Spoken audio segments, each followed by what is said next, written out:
Hey guys, I'm Pastor Eddie. I'm Pastor Mandy. And just wanted to give you a heads up. This is going to be a serious parenting tip this month. And so if you have any kids that are around you right now, maybe wait until they're outside of the room to watch this one. But it is important, so make sure you come back to it.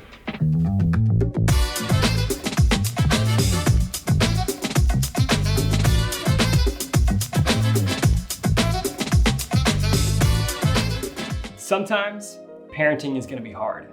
And this is never truer than when a teenager or your kid is in danger.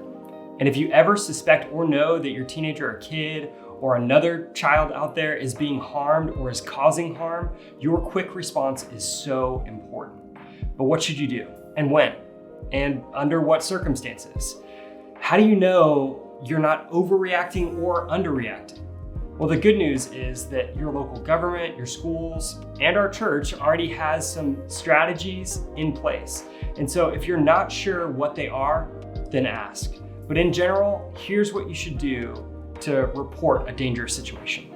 When a child or a teenager is harming themselves, eating disorders, cutting, burning, scratching, suicide thoughts, drug, alcohol use, any of those, these are the ways teenagers and kids may be harming or thinking about harming their own bodies.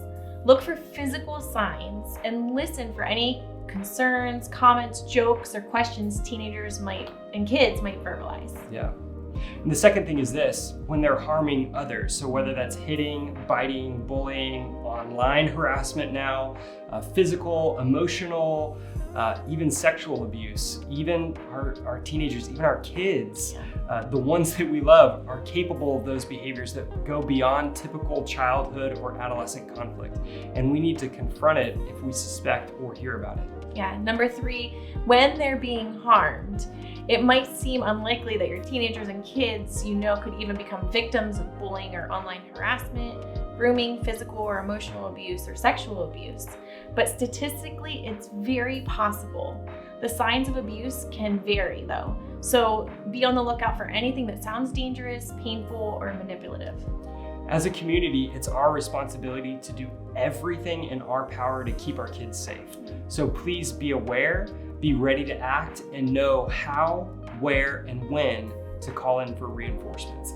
I know in Pennsylvania, we have an organization that we can reach out to. Do you remember what it's called? Child Abuse Hotline? The Child Abuse Hotline, yes. I know I've had to make multiple reports on it. It's just part of dealing with kids and families, but we thank you so much for taking this issue seriously and hearing us out. This wasn't our funnest one, but it was an important one. And thanks so much for joining us this month. We'll see you next month.